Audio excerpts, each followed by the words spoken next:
Captain. Right. Okay. Hey.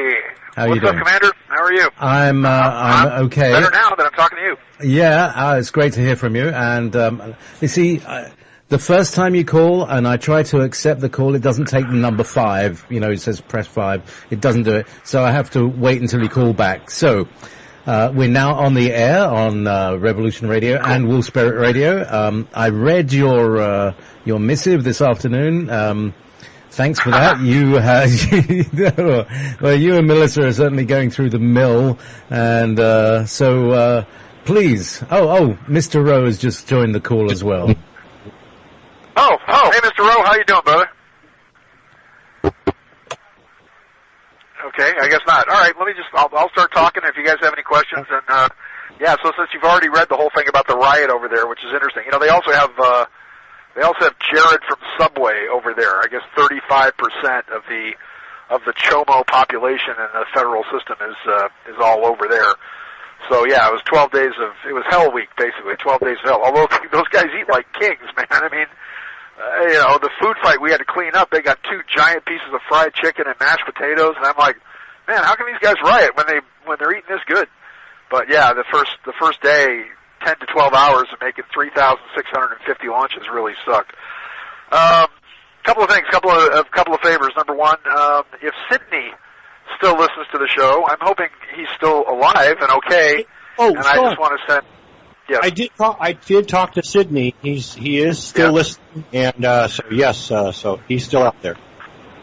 Just tell him I love him and I miss him, and I was hoping I could get his address or something, or you can email me his address so I can write him a letter and all that. So just tell Sydney. Yes. We can do that, and also Dan the Man sends his love to you as well.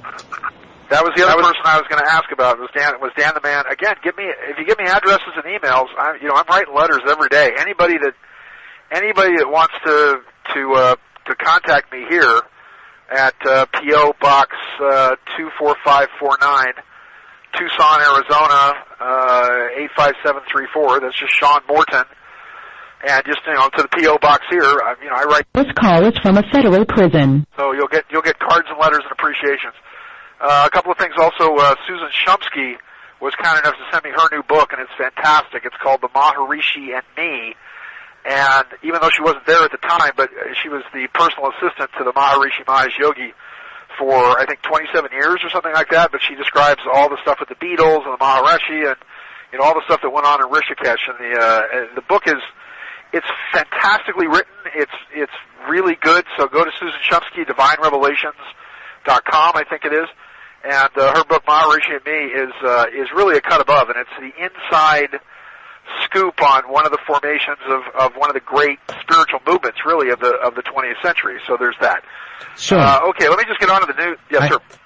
So while we're doing love to everybody, Becky's sending her love to you and Melissa, and is also wants to know how your eye is and hopes it may be improved. Well, okay. First off, Melissa has a broken foot. She was buffing a floor, and the wheel flew off, and the thing turned on her and literally ran over her. Oh my God! And broke her big toe and her heel and the whole thing, and she was going to have to go. They had a riot over in Victorville as well. Here's some other updates for it. They had a riot at Victorville as well, where they had 4 people stabbed, 11 people went to the hospital. Same day, which was the Thursday before Memorial Day, that the riots actually happened over here. And now they're taking 1,600 illegal immigrants because these people in the Congress just can't figure out the whole illegal immigrant thing. 1,600 illegals are now being shoved into the federal prison system at Victorville. They've separated out the kids. They've put them some other place, some warehouse in Texas, for God's sakes. But now they're trying to figure out what to do with these 1,600 illegals while they're all claiming, they're all claiming asylum. Oh, because, Guatemala and Honduras suck. We get that. So now it's a huge thing because then they have to be processed, they have to be taken in, because the minute they claim they want asylum, they have to be put in front of they have to be arrested, they have to be put in a jail, they have to be detained. They can't put them in a camp like this place because there's no fence, and people will just run away. So they have to put them in some kind of low facility. So they're spreading all these people out through the federal prison system now. But anyway, so this thing ran over Melissa's foot. She was going to have to go do food service stuff over there. And thank God she actually saw a doctor, which they don't have over there. Got a boot for her foot, got some x-rays, and ran into the warden, where the warden personally got on his walkie-talkie and said, yeah, let this poor girl out of it. And now she's got problems with her brain as well. If anything, her attorney should actually move to get her out of there on a medical, because it's just she might actually die while she's in there. So that's sort of prison updates. As far as I go, let's see, what was the question again? Just like, it's neither here nor there, but my appeal is finally moving forward. The only reason it's taken this long for the appeal is because 5 times they asked me whether or not I wanted an attorney. So I'm one of the people of the 0.0001% that gets to proceed without an attorney after 5 times saying, do you want an attorney? Am I saying no? And the appellate commissioner saying, no, we want to force an attorney on him. Then I rebutted that, and he changed his mind. Then we had a hearing, and so the appeal is moving forward for me with the help of our Lord Jesus, get out of here by the fall. So it's just going to take a minute. And again, I pray every day to the Heavenly Father for the people that did this to me to forgive them, because they know not what they do, and His retribution is terrible indeed. All right, here's some headlines going on here. Number one, I know that Justin Trudeau is in the news as the Prime Minister of Canada right now. Let me just explain to people that tariffs used to support the federal government. The federal government used to make 75% of its revenue on tariffs before they passed the income tax in 1913. And maybe what Trump should do is just turn around and say, fine, we're going to give every single one of you European countries and Canada and everybody else the exact same trade deals that you give us. So we're going to put a 90% tax on tariffs on milk from Canada and on timber. We'll put a 10% tax on German cars that come in. I mean, just do the same thing that the Europeans have been doing for us for all these years.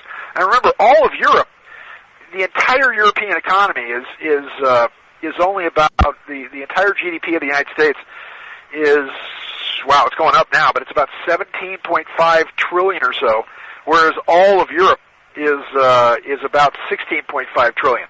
And what's going to happen is that eventually the euro is Italy and Spain are going to have to, they're going to shatter the euro. They're going to shatter the European Union because they have no fiscal responsibility whatsoever, which means they're going to have to withdraw to go back to the lira, to go back to the peso, to go back to their money system, which they can control, manipulate, and inflate. So those two countries, Italy and Spain, are not only going to be the peasants with the pitchforks that are going to rise up to shatter the euro, but now the Europeans are finally getting wise to the fact that they're starting to round up Muslims and ship them out. Because as I wrote in my book, The Dark Prophet, Veil of the Antichrist, back in 2008, 2009, I predicted then that massive uncontrolled immigration into Europe was going to be the beginning of the War of the Cross and the Crescent. And I actually saw that in the news today, where they talked about the War of the Cross and the Crescent. The other thing about Trudeau is that Trump, if Trump just did a little research on this, Justin Trudeau, and look, you guys can look this up, it's an outrageous statement, but Justin Trudeau is the illegitimate son of Margaret Trudeau and Fidel Castro. He's the son of Fidel Castro, and once they get that through their head, they look exactly alike. Put a picture of Fidel Castro next to Trudeau, and you'll see not only the family resemblance, but this was from a swinger twist, if you will, from his mother. This call is from a federal prison. From his mother and Fidel Castro. All right, number 2, Arizona. I predicted that there would be massive fires in Arizona. The Bisbee fire is out of control. People are losing their homes. People are being evacuated now. Now, as of next week, you're also going to see record monsoons here in Arizona. So this whole state is about ready to flood away. But with the Supreme Court, it's interesting to me that the Congress has canceled its vacation in August because Trump finally put his foot down and said, look, I've got 170 federal judgeships that need to be filled, and you people aren't doing anything about it. And what Trump has the opportunity to do is actually put original constitutionalists in as federal judges, which will then work to probably prune down the prison population. I pray to God that he signs a prison reform, because I'm in a place where it's nothing but tragedy, and none of these guys should even be in here. They're all paperwork crimes, which is another reason why the COs, the correctional officers, they hate our guts over here, because we had to actually use our brains to get in here, as opposed to the chomos and the common criminals and the murderers they have over the other place. None of these COs even graduated high school, for God's sakes, and you're dealing with guys who are lawyers and doctors. And my bunkmate not only went to USC, but he went to Wharton and had a business in Singapore. And I told you the other guy was a former head of HBO. So, but watch for it. Kennedy is going to retire, so that gives him one. I think Ruth Bader Ginsburg is going to die. I think that there's just a veil of death every time I meditate on her, and something weird might happen to Sonia Sotomayor. So there's that. And also, make an outrageous prediction here, look for maybe Fox's news commentator, Judge Napolitano, to quite possibly be one of the people in the mix to take Kennedy's place. So that's kind of an outrageous prediction there, but he's going to be in the running. There's going to be people that are going to mention his name. Right now, on a bigger scale, let me just get through this and run out of time, and then we'll just chat. Obviously, the Ring of Fire is activating. I told people before that there were going to be massive earthquakes in California. Well, now we have we've got Kilauea going in Hawaii. The amazing part about this is I actually flew over Kilauea in a helicopter when we were there, and they built a town, like, right in the path of the lava. And we were just in the helicopter going, why would they build a town there on all this new land created by it? But now that now the volcano in Guatemala is erupting, and back in 2011, when we took a tour to Central America, we went to that volcano. We climbed up it and had a jaguar ceremony with an amazing jaguar priestess lady at the foot of that volcano, where while she was doing this jaguar blessing on me, a friend of mine took a picture of the smoke from the fire, and a jaguar appeared in the smoke. I think I put it up on the internet, and I used to do it on my in all my lectures. I showed this amazing picture of a jaguar, literally all the features, the spots, the muzzle, the whiskers, the paws, everything made out of smoke. So, but what these are is that these are just triggers to the Ring of Fire, because you're going to start having really big earthquakes starting again in Southern California. You're moving into a period of activity very similar to the San Francisco earthquake in '89. Moving through to the '94 Northridge quake, and then of course the Kobe quake in Japan. I did some meditations. The thing that really bugged me was the death of Anthony Bourdain on CNN. I enjoyed his show. I sort of liked the guy, but he didn't commit suicide. There's something going on where Bourdain was going to uncover something that had to do with like pedophile rings or sex trafficking or something. And also Spade, the lady that makes the bag. She's the sister-in-law of David Spade, who's also from Arizona. Both of them met deaths under unusual circumstances. So I think as the investigation moves on, you're going to see that they didn't just hang themselves, they didn't just commit suicide. Last but not least, I made a major prediction a few months ago about how the Catholic Church, that major bad things would start happening to the Catholic Church about mid-May. Well, not only did, right on May 18th, they had 34 bishops in South America all resign from, once again, corruption and pedophilia. And some people may remember a lot of negative comments regarding a guy named Kevin Arnett of itccs.org. You guys might want to check out this website. And he was working with the Mohawk people of Canada, who were researching and interviewing to find out who was behind the murders of Canada's Native American children in order to bring them to justice. Well, Arnett's been proven that he was correct and all those negative comments were wrong, because on May 30th, Pope Francis Jorge Mario Bergoglio was issued an arrest warrant for his role in the trafficking and death of children, and the order called for an immediate apprehension of Bergoglio, as a convicted felon and threat to the safety of children. And police plan to enforce the warrant at a World Council of Churches event in Geneva, Switzerland, where Francis was set to address the assembly on June 21st. But the warrant was recognized by Interpol authorities, plus judicial and police agencies in Spain and Serbia. The only other thing is too is that now there's a new head of the Knights of Malta, and I very much do think that he has Francis in his sights, and there's a good possibility you may see a mysterious death or a resignation of Francis, just as Pope Benedict resigned. Well, that's it. We're out of time. What do you got? Fantastic to hear from you, Sean. Oh, okay. Okay. Well, look, just tell. Also, one other thing too is that I'm going to be calling into and posting on ProjectCamelot.org. ProjectCamelot.org.